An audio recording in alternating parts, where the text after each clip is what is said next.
Hi, I'm Erica. I consider myself Latino. I was born in Tulsa, Oklahoma, but my entire family is from Guatemala. Um, Healthcare. Now, with Hispanics in healthcare, during my experience, what I found is that it's difficult because there's that language barrier. Throughout childhood, I had to translate for my parents, even as a little kid. And it's hard because sometimes they never provided interpreters, and I don't know the medical terminology.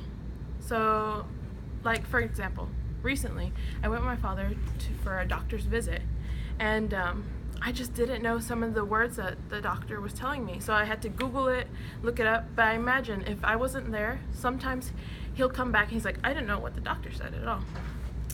And he'll just go because it's something really, really important, really drastic. So throughout my entire life, you only go when there's something super horrible that's happening. Because if it's a common cold or anything, you're gonna drink jarabe. Jarabe is like a drink which is like lemon, honey, hot water, or soda, Pepsi. They'll boil Pepsi and put spices, ginger, and that you're good. That for them is all fine. So that's the only way you'll get rid of a cold. You don't need to go to the doctor. And then money is a tough thing because my parents, they came over here trying to look for a better life. My mother is a cafeteria worker. My dad worked as a technician for industrial air conditioning. And his problem was, I'm here to work, save money. Going to doctor is costly. And then they didn't have like insurance. It was just one of those crazy things, like finding insurance. And then another problem is knowledge and education about diseases. So we just know something's wrong. If is it bad? If it's too bad, then yeah, I'll go to the doctor, see what happens. They'll just give me medicine and I'm on my way. Like, taking care of your health isn't something majorly. Or like nutrition, I'm just gonna go buy food somewhere. It's a lot of education and knowledge is not there. So education, knowledge, money, medical interpreters. Let me think. What else? That pretty much sums it. But it's just like healthcare in general. It's kind of a thing pushed off to the side. Let me work. Let me get stuff done, and then I'll see if something's wrong. I'll go if I have to. That's pretty much the idea, the knowledge of it. So I understand as part of your culture, being an Hispanic, certain topics I kind of consider as a taboo. You don't talk about it because that's how you were raised. Yeah. Like earlier, I was talking with you about the HIV and sex thing. It's something you don't really talk about with parents or family. You find it out all on your own.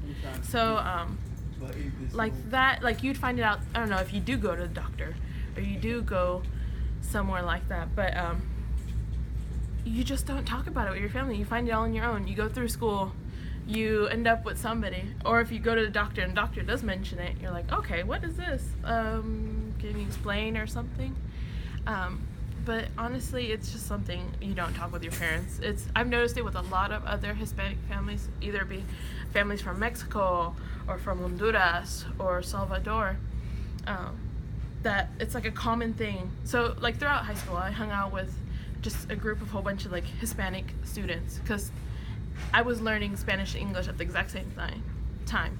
So as I was learning Spanish, I found out that like, oh my gosh, it was just a topic that like none of us know. We're just gonna explore the idea. I feel like that's a big thing too. And Hispanic culture is some part of the Hispanic culture is like getting together, family. Everybody knows that like it's a common thing. They sing, oh, Hispanic culture, they have that big reference on family. Thing is, there's that love and family togetherness. We just don't know anything about the medical aspect. We're just going with it. And like we'll hang out with people, we'll go party. Like there's some club that's like in Tulsa, it's called Imperio. People just go for fun and stuff, but it's like they don't think about the risks or anything about if they do go with somebody or something like that. And I feel like that's just a big downside to the Spanish culture. Thank you. You're welcome.